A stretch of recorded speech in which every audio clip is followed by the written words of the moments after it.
emakhaya igama kuNhlanhla umameli wakaZondi sikuyona iDr Ngobese TV namhlanje sinayeke nje uDr Ngobese sizobuza kabanzi ngayo uDr Ngobese ukuthi kahle kahle njengoba uDr Ngobese ake sebenze nabanye abantu yini eyinkinga noma kungani ukuthi ezinye inyanga noma belaphi bahluleke ukuthi basebenzisane ndawonye sibikela Dr Ngobese. Ngiyabingelela kuwena mamelo, ngiyabingelela kubabukeli emakhaya nabantu abasazoqala babukele ivideo. Mhlawumbe kuzofana siqale sithi ake simbonge ngokusigcina ngoba uyena umuntu omdala nowazi ngithi uzophila kwethu futhi nokwenza ukuthi uma sihlezi kanje sikhuluma kube ukuthi umuntu osuke esekhaya akwazi ukubona ukuthi kubaluleke ukuthi asilalele. So ngifuna ukungena kahle ngene kule ndaba yakho okhuluma ngayo ethi kubaluleke ngani yini edala ukuthi uma ungelaphi kubalulekile ukuthi uhle usondelana nabanye abantu abangebelaphi. Asicakise eqala ukuthi akusho ukuthi awazi noma siqale sikuveza ukuthi ukuze umuntu abe umelaphi akavelanga nje kwathi mezalwa noma ngabe wayiphiwe isiphoso ukuthi angaba isangoma noma abe inyanga akavelanga nje kwaba ukuthi konke lokhu sokuthola kwazi uye kwaba nabantu abamkhulekelile noma abamthwasisile. Lokho kungokuqala lokusokhombisa ukuthi noma unganesiphiwo sakho onikezwa sona kodwa kuyadinga ukuthi kusasa ungahlukani nabanye abantu ngoba njengoba siba ngaka sikhulu kunabantu abasemva kwethu okudinga bazulwazi lokuthi kuyini ukwelapha. Uma kukhulunywa ngokwelapha akukhulunywa ukuthi wazi imithi. Uma kukhulunywa ngokwelapha kukhulunywa ngento ethi unento owayinikwa kwamkhulu eyimfihlo esuke iphila kuwe. Yini ke dala ukuthi dala eyayenza ukuthi abantu bangahlukani ngokwelapha uma umuntu ukuthi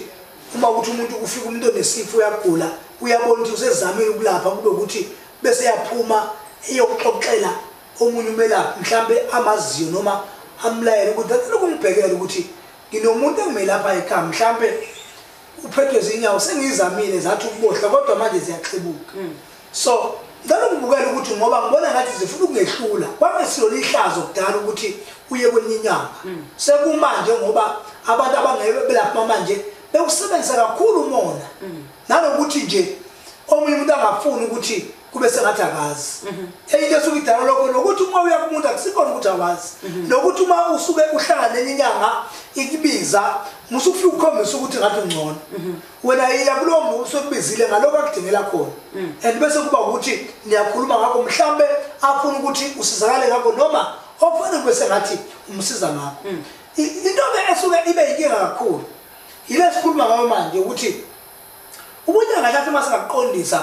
kufile unyanga sifana into engekho njengamanje ngoba ukuze sigcine sihlule ukufa ile nto yokukhulumana kambi gcina inyanga sikhuluma enye kambe inyanga sithukenye enyanga isibone enye mayibangcono ngoba amadlozi ethu awafani. Khona idlozi elikunika uthothi kunomuntu namhlanje ongenayo imali kodwa unemithi eserious engakwazi ukuthi imncede umuntu. Umuntu akancedwa kungcono umuntu uncedwa ukuthi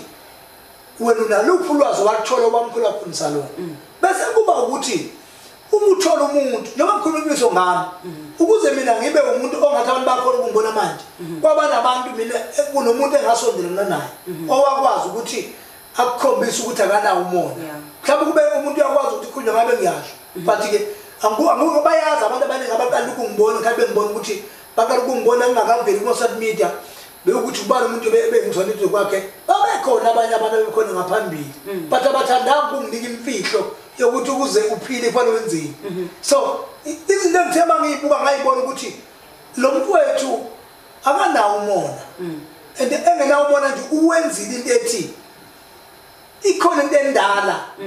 abantu abadala babenayo ukuthi umuntu efuna ngoba nginesiqiniseko sokuthi nami kukhona engakwenza okwakusho ukuthi mhlawumbe kukuplani engisiza khona kuze kube khona into ayikhavayo ngoba umuntu esuke esebenza ebhizi uyabafuna abantu abazomlekela kuleyo bhizi ukuze kungadingiseki kuneyikhaya kodwa futhi ukhuluma iqiniso ukuthi kimi wakusebenzisa ukuthi uyinyanga wakusebenzisa ukuthi into yangena kuye yile abantu bakudala eyenza ukuthi agcine sethi ngoba ngiyabona khona ulwazi onalo akawenza ukuthi nokuthi ake sambe khona uzobona ukuze nami namhlanje ngifunda ukuthi ngingabi naboni ngoba ngabona enza njalo ngase ngibona ukuthi asibuyele kuyanto endala ngiyande endala ukuthi obabamkhulu babekwazi ukuthi umuntu mehlulwe ucupha umuntu makuthiwa umuntu hayi umuntu ubulele bese kuthiwa akucushwe lithuni mehlule bayakwazi ukuthi hayi komunye umuntu efika indoda unawo umuntu othini akungithekele hayi ukuthi akazi kwakuthi akaphiwanga leyo mpande into esihlupha manje zonke inyanga sezazi konke yini edala sehlule kufa nomona.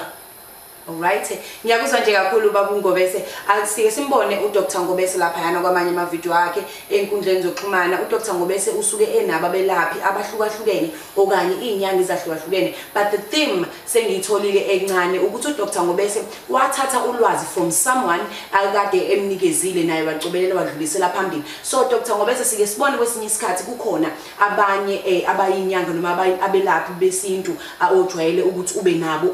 ubalethe futhi ubalethe ku studio sakho uqhubeke nabo ubaphushe and encourage them. So eyakho into iyona yipi inhloso yakho ngokwenze njalo? Asasibeka iqiniso lokuthi entizeni yami kukhona izinto ongathi ngoba ngimdala ngibona umuntu omncane engisiza bese ngiyafunda. Khona into ongathi ngimdala omncane mase ngiyenza kuye bese eyafunda. Ukhona into ethi kusasa ngizodlula emhlabeni. Uma ngihamba emhlabeni ngidlula manje yini engishiyile yaba isifundo komunye umuntu okufanele ukuthi ukuphila komuntu ungapheli ngoba ukuze emhlabeni igcine kube sengathi ubuntu buyaphela yile nto yokuba yigodla. Yes, asiqondise eqala mamelo nababukeli ukuthi ukwelapha kuyimfihlo, ukwelapha kujulile. Yikho kwakufanele ukuthi uma ulashiwe noma uhlandulile bakubuza abantu baqala ukuthi njengoba uwelapha uhlandulwe ubani. Uma kukhona ukuhlandulwa khona ngento ejulile ngoba kunezinto ongathi mawuzenza manje kube sengathi ziyaphoxa igama lo muntu owakufakwelapha. Ukwelapha kwakunesinto ethi uxabana nomuntu kube sengathi kufanele ukuthi ngoba unazi umuntu kusuthi ngizokhombisa ukuphela 3 days uphila wena. Kwakuvumile kanjalo noma ngabe uyawazi ukuthi ngomthetho kwelapha kwakuvumile lokho kwakuyimfihlo yakho ukuthi uwazi ukuthi umuntu bengenza kanje negcine yena. Yabona kwakungakho ukuthi ngokuthi uyawazi umuntu kusuthi mina ngakhombisa awazi ukuthi awahlandulwanga uma ngoba singakubuza ubani wakuhlambulula usho ukuhlanduliwe ngoba uma uhlonipha inkonzo umuntu okuhlambulula ngoba umuntu bese kuphela ngisho nje ubuthwasa ugobela kuyakutshela ukuthi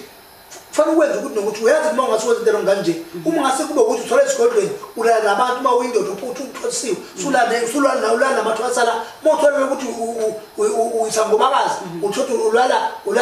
nabantu besilisa kodwa esigodlweni uyazi ungahlanzisweni uhlazisa lo muntu waphothula uhlazisa lo muntu owakwazi ukuthi ahlambulule. Yikho kudinga ukuthi uma ngabe usuzokhishwa kuba nesikole sithi cela uhlala naye phansi bese kuchazela ukuthi uzofika abantu abahlukahlukene kuwe njengoba usuwelapha wena uyazi ukuthi umwezi umuntu engumwezi uyazi ukuthi yini umuntu mayenza abantu akabuka ukuthi ngesikhathi umuntu ewenza imfula igcwele umfula fanele bakuphakama ingubana vele kunaka lapha ya phambili ngoba umuntu ongumwezi ukwenzela ukuthi awele angamthatha wathi wabuka uphama wengubo wabuka ubuze bomuntu ingazikhathi walimuka namanzi kodwa uma ngabe uzokwazi ukuthi ubukela uyakhona isikhathi wazi umwezi umuntu umbe ngaphetshe bese bonga umuntu. So izinto ezincane egcine sezakubulala ukwelapha nokufuna izinto ezingale kwekufika abantu kimi babethi sifuna ukwenza ukuthi bese ngithi ngeke ngikwazi ukuba ngikwazi ngizocela ukunika inamba yomuntu othile ozozumnceda engimazi ukuthi nginegaranti yalo ngoba ukusuka komuntu mabe nawabukele ekhaya ezofika kimi ingoba usuke edele u50 rand wakhe ezofuna ukuphila. Uma ngingakwazi ukwenza lokho nginelungelo lokuthi ngithi ngicela ume ukhona umuntu engimaziyo ngwedloseni bese ezophila umuntu yadwa umuntu mayengaphila esizomuntu omlalele uzokwazi ukuthi ubonge lo muntu bese ethi Ngobese kumula kubusisi ngoba ukwazi ukuthi uma ungayazi into washo ukuthi ngeke ngikwazi ukuyenza lento ubunyanga babunjalo. All right Dr Ngobese sifisa ukwazi nje umbuzo wethu wokugcina njengamanje khona lana ohlelweni lethu ukuthi kahle kahleke kuyiqiniso kanganani ukuthi enye inyanga ayivumelekile ukuthi ingene kwisigodlo senye inyanga izosebenzela khona. Ingabe lokho kuyiqiniso noma ngabe kwama rumors nje iswazwana ngabantu ukuthi enye inyanga iyakwazi yini ukuthi ingene kwesinye isigodlo senye inyanga mhlawumbe ifike isize noma isebenze naloyo nyanga ngaleso sikhathi? Yiyo lesikhuluma kanje ngamanje ake sikhulume iqiniso elithi ukwelapha kufana nokuthi usekhaya noma kunento eziningi ezinye ezehlukene uma uphiwe umsebenzi wokwelapha nje ukuclean ongenayo into esuke unikwe yona enyuni ozothembela kuyo ukukhuluma ngedlozi noma ukuthanda noma ngokunyanga okunokukholwa phakathi angeke uze umxwaye omunye umuntu kodwa into ehlupha ukuthi umuntu bese fike kuwe bese funa ukuthi abone ngale bese funa ukushintsha ukuthi wenza njani hambe khuluma into engekho kanti uzama ukumsiza yabo ukube nje mina kumfowethu enganginaye namhlanje abasizwana ukuthi kunzima ubentsha igama lomuntu kodwa ngaba sizwana kube ngaba lokuqili engakwenza kuye ebebesiza mina yabo namhlanje siyaphila ufana nomfowethu ngoba wangisiza and bengihlala esigodlweni kanje hayi ngoba bekuthi isikhonzo sama ikimithi ngoba bekuwukuthi ngaleso sikhathi fanele sonke ukuze angikhombise kulokho akwaziyo ukuze ngikwazi ukuphila so ngamanye amazwi ikhona imithetho ethi abanye abantu abavumelekile ukuthi kungena umuntu ozohlala nawe inyanga bashoke nalokho ngoba enye into ebisize mina ile nto kungahambi ngifuna ukuzwa khona into yokuthi bangithi ngifuna ukuyohlola ngempela makuthiwa ngobe siyohlola komunye umuntu hayi so ngempela ngoba ngabe kuserious kakhulu futhi ngabe kuserious nje exakile ngoba angibone ngihambe nje ngiyohlola ngoba mina ngiyahlola angithi mina uNkulunkulu mangizofanele ngibone inkinga ngiyakwazi ukubona yami inkinga ngibona ngitshela akakwazi ukuthi angangithuma ukuthi ngibonekeze abantu engakwazi ukungitshela mangilele ukuthi yazi wena mntanami noma wena fika baba omkhulu nje afika kakhulu ukuthi ubuphasa kubani nobani yaba mina uma kukhona into ngawe sifikile kade sizwana izolo singavuka ngase singasezwana ngutshela ukuthi hayi anginandaba noma ungathini vele ngoba sengibona ukuthi umuntu onjani vele ngiyaphuma kuwena kanti ngisho ngiyakutshela ngoba vele sungeke uzencenga kuwe futhi nami sengingafuni uncenga kimi fanele ukuthi state sedlule kuyo nto ngisho ukuthi angizalwa khona uma ngibona ukuthi sekunento engithanda ukuthi iyaphazamisa umoya wami fanele ngiqonde state ngibiza abantu ngibatshela ukuthi ukuthi nokuthi sokungazokuncenga umncane noma ngabe umdala so fanele ukuthi ngisho ukuthi le angihambisani naye ngoba vele kwenza ifavor yikho kubulala fanele nomuntu mangabe ngena esikolweni fanele ngimethembe ukuthi ngikhulume lithi lo muntu ungakwazi ukuphila naye bese ngena asebenzeni sikwazi ukuthi abantu baphile ngoba inhloso yethu ukuthi abantu baphile nokuthi umsebenzi kaNkulunkulu namadlozi ugcine usu right.